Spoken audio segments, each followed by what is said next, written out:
É isso aí mesmo que você tá vendo na tela. Jaba no banheiro, cara. Puta, velho. Mano, deixa eu arrumar aqui a tela, tá meio desproporcional ao meu peso.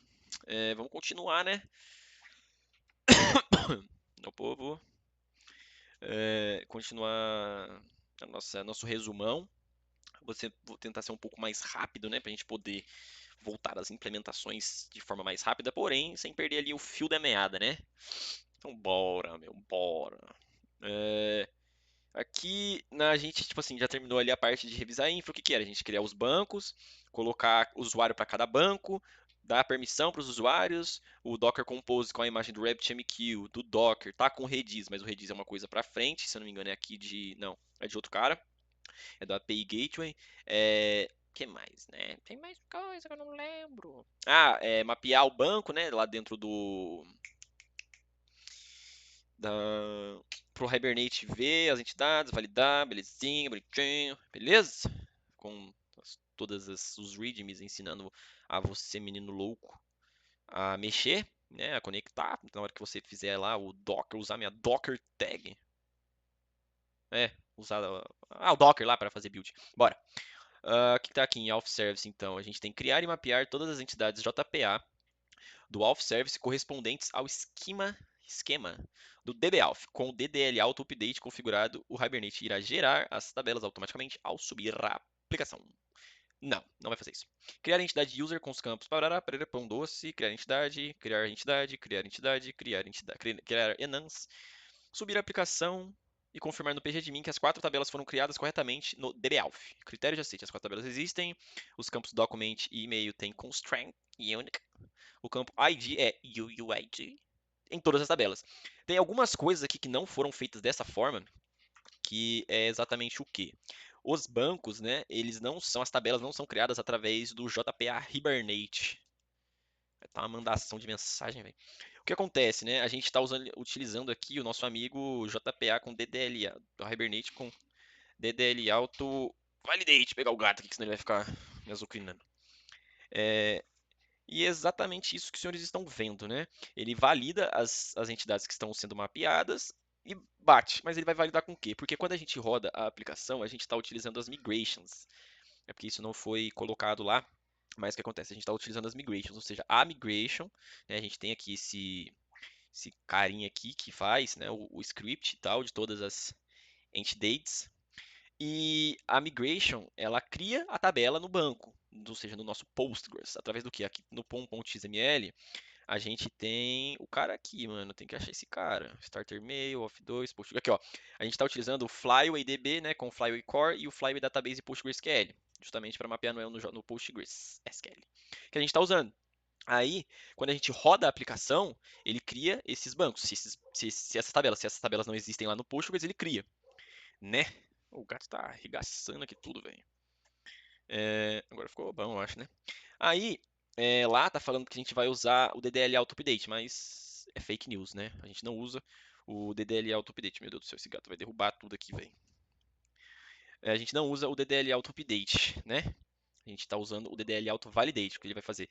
Quando a gente rodar a aplicação, esse script aqui, SQL, utilizando o Flyway, vai fazer a migração lá para o Postgres, vai criar as tabelas, e o Hibernate vai ficar responsável por pegar as entidades, né? Tudo que está aqui dentro de model são as entidades, né? Tem aqui que não está com o exim, que é o C.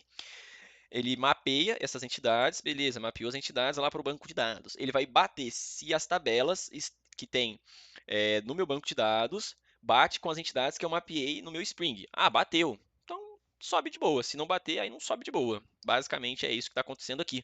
Um pouco tanto quanto um pouco diferente do DDL Auto Update, que a gente mapeia a entidade aqui no model, tipo assim, nossa, mas tá grandão.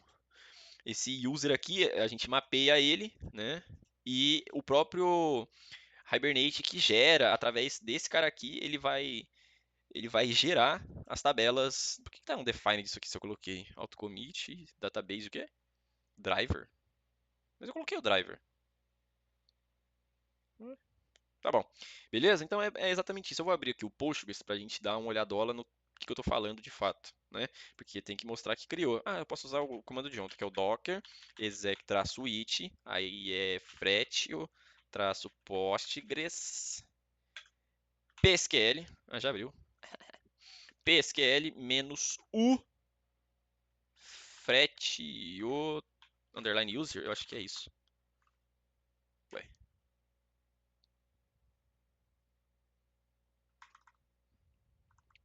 Eu não lembro não, velho. Tem que olhar aqui pra trás aqui, ó.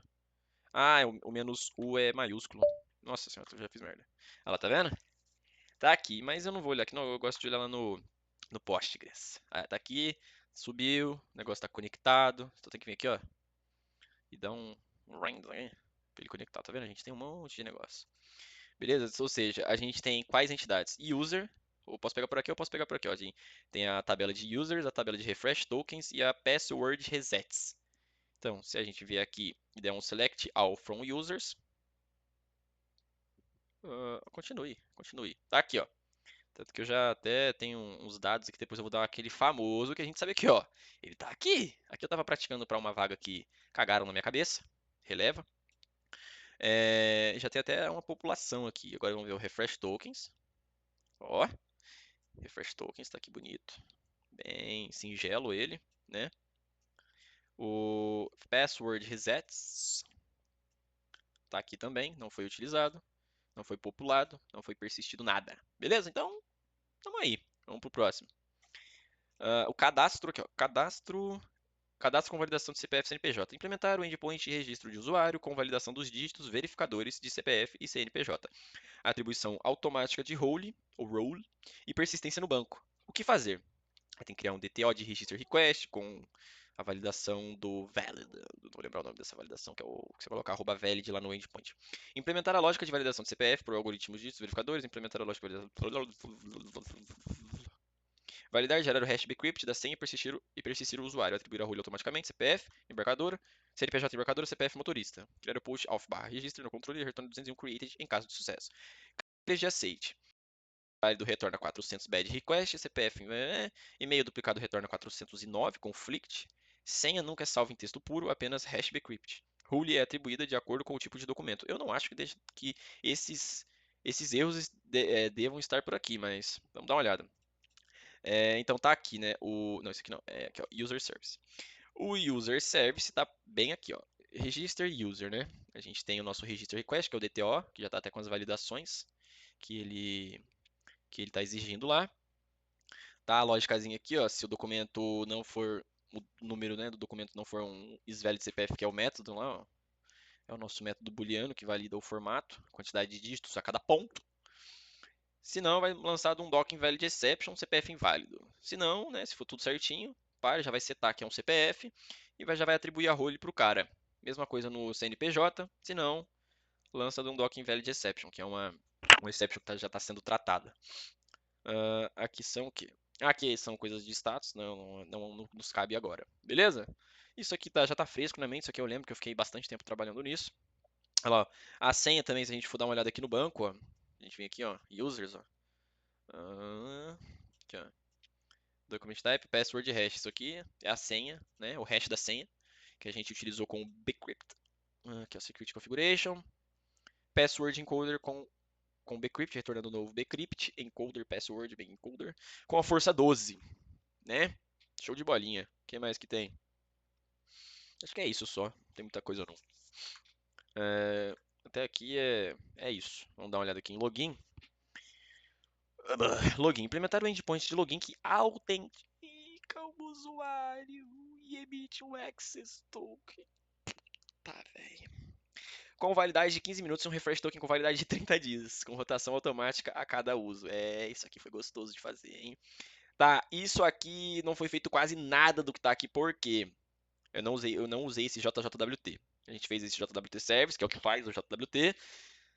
O refresh token a gente fez e o post auth login que valida e-mail e senha e retorna o access token e o refresh token. Implementar o post auth barra refresh que recebe o refresh token, valida, revoga o atual e emite um novo par de tokens, rotação. É a rotação dele. Lembro que eu fiz isso e não estava sendo feito. Na verdade, tipo assim, ele estava gerando os novos, né? Só que ele não estava invalidando os antigos.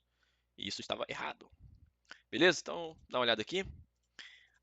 Primeiramente, ele fala o quê? Pra gente criar o token, né? Ó, é.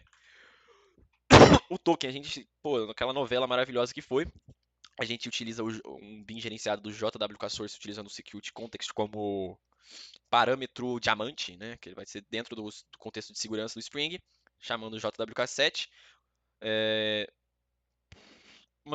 chamando um novo JWK7 com o método que gera o par de chaves RSA256 aqui, ó. Que esse é o método.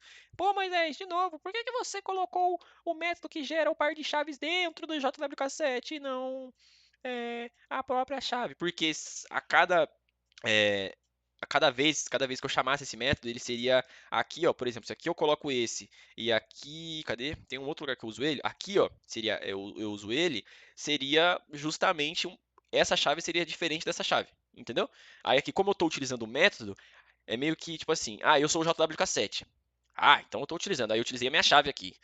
Eu sou o JWT Decoder, então eu vou decodificar essa chave aqui. Você entendeu? Tipo assim, cada método teria chaves diferentes. Isso aí geraria, acho que erro de autenticação, acredito eu, porque para você dar um forbidden tem que estar autenticado, né? Aí você coloca o método, esse cara gera essa chave e esse cara usa a chave que esse cara que também está usando. Só que aqui a gente pode ver que o JWT Decoder, ele utiliza a chave pública para decodificar o token através da assinatura da chave privada. Beleza? Ó, with public key, utilizando o this RSA key to SA public key. Beleza? Isso aqui a gente lembra.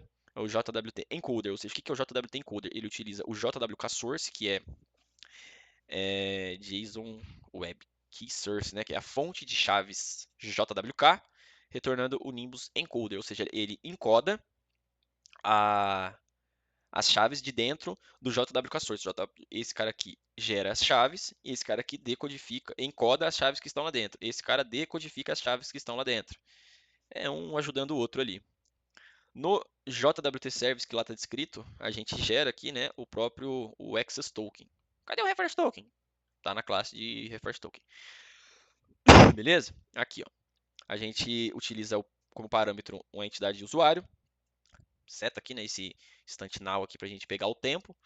E através dos claims, a gente builda, né, a gente chama JWT claims set.builder e seta a partir dos claims como vai ser esse JWT, né, esse token aí. Ou seja, o que, que vai ter? O subject dele vai ser o ID do usuário, as claims vai ser o e-mail e a role dele. Porque para ele ter permissão de fazer alguma coisa no sistema, ele vai ler a palavra role, vai caçar role nas claims do token e vai falar, pô, a claim desse cara aqui, a claim role dele é tal, pô, pode fazer aí. Não pode fazer aí. Isso aqui é o tempo, né? Ele pega a hora, minuto, dia que foi gerado e coloca lá para você ver bonitinho. E coloca o tempo de expiração dele. Aí depois a gente só retorna o encoder, né? Encodando o JWT encoder parameters from claims. Aí depois pega o valor do token, justamente. Ou seja, a gente a gente encoda o JWT a partir das claims dele. Pode ser de outro lugar? Pode, acredito que pode, porque se for ver aqui, ó, tipo assim, a gente pode ser, ai, ai, ó, tá vendo? Tem as coisas aqui que a gente pode utilizar aqui. Ai, caralho. Pra, nossa, eu já tô fazendo merda, deixa eu parar. Pra poder encodar o token através das claims, tem através de não sei o que. Tava dando uma olhada, mas o certo é a gente fazer através das claims. Beleza? Pô, já tá dando muito tempo de vídeo, hein? Recuperação, isso aqui, ó, recuperação de senha por e-mail. Isso aqui, cara, é basicamente este cara aqui, ó, password reset, beleza? Nos vídeos mais recentes a gente já viu isso aqui, né, que tem os métodos que gera o hash, utiliza o raw token, manda lá para você no e-mail. Já foi até colocado no rate limit para você não ficar arrebentando de mandar requisição. Isso aqui tá fresquinho na mente que a gente estava fazendo teste até quase semana passada disso daqui, né? Não tá tão distante. Publicar evento, né? Publicar o evento de user registered. Não, cara, não vai dar para fazer porque as coisas estão meio zeradas aqui. Tipo assim, tem coisa que tá, tem coisa que não tá, e eu não tô muito afim não.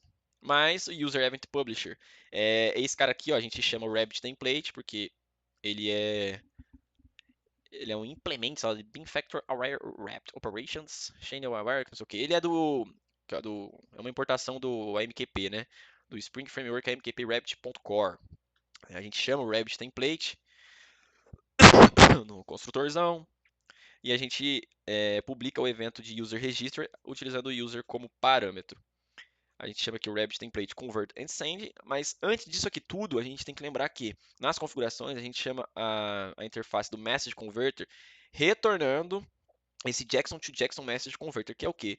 Quando a gente faz as coisas em Java, ele vai mandar lá para o RabbitMQ em Java.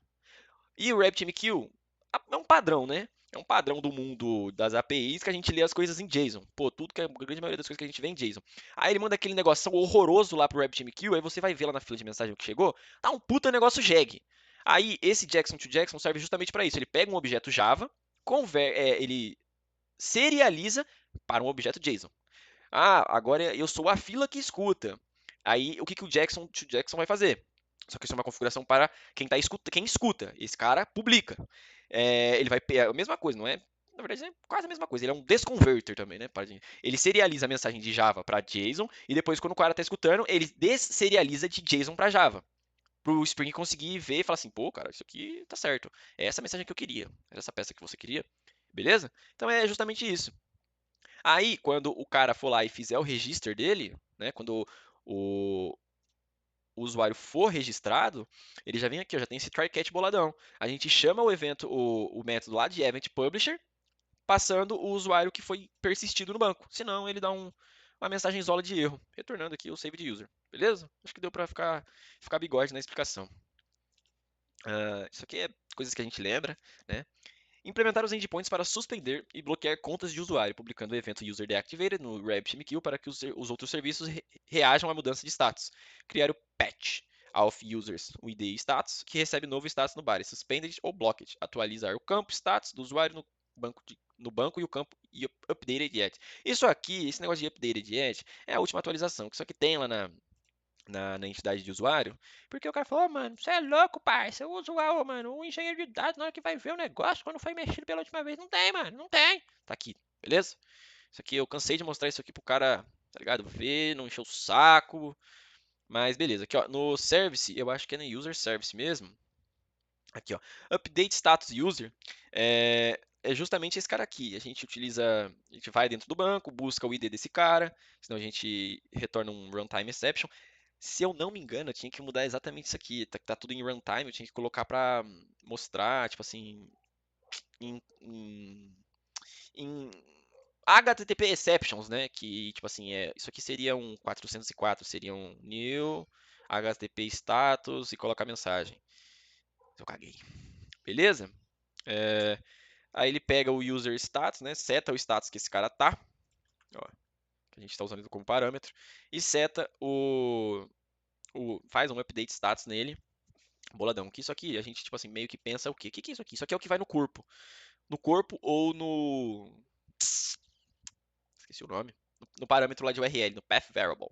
Depois a gente só salva esse cara e no refresh token repository a gente revoga os tokens dele. Por que a gente revoga os tokens dele, Moisés? Porque justamente, cara, tipo assim, se eu tô colocando esse cara como suspenso ou bloqueado, por que ele vai ter token ativo no sistema, né? Muito bom pensar nisso também. Aí faz aqui, ó, if status é igual a suspended e ou, né? Suspended ou blocked, event publisher, publish user deactivated, passando o quê? O user get ID e o status.name, que é o ID do status e o ID do usuário e o status que ele está agora. Provavelmente chega lá na fila de mensagem um JSONzinho legal, bacana, bigode. Beleza? Isso aqui é ou, né?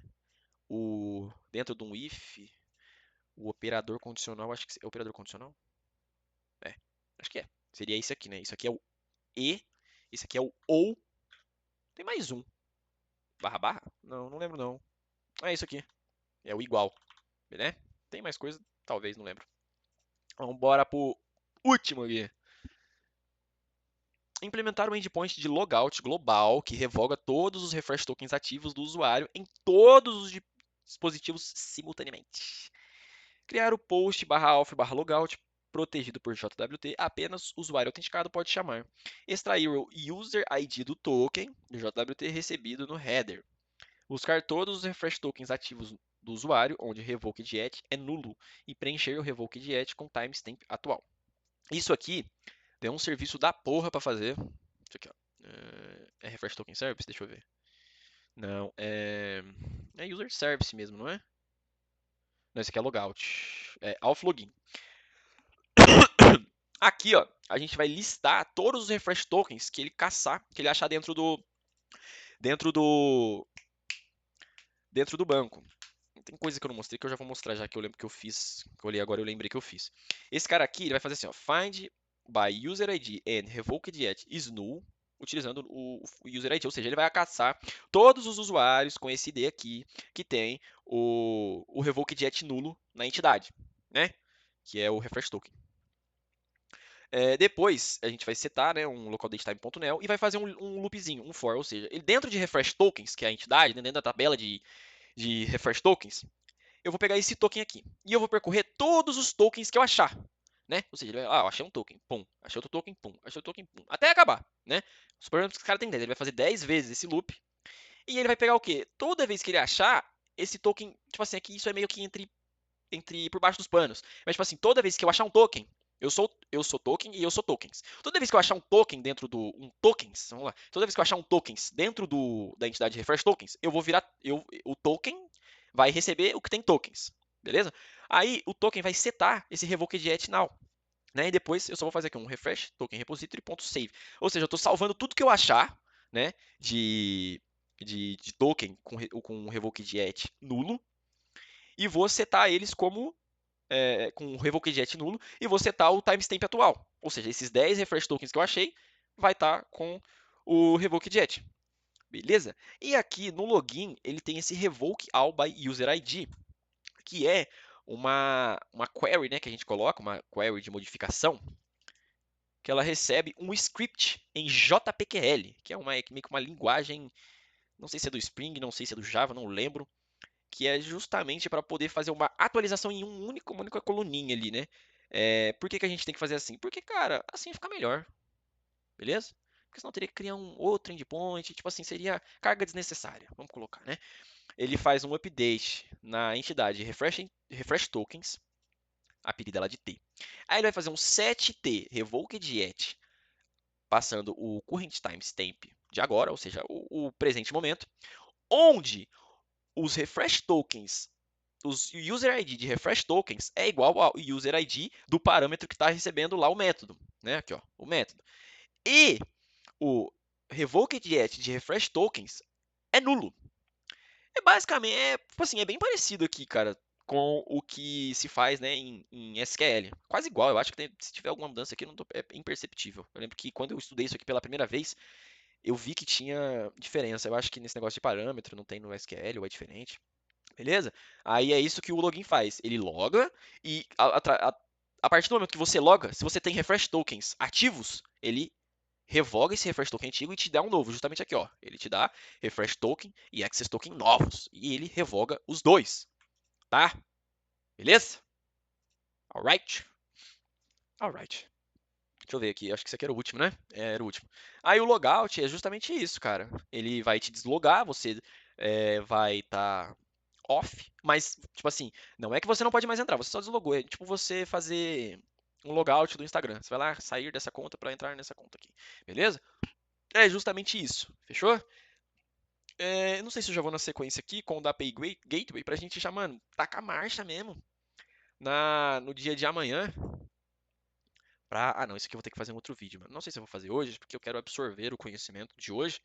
Pra amanhã a gente grava o último, né? Resumão, pra gente já tacar a marcha aqui. Eu tô pensando em fazer driver service primeiro.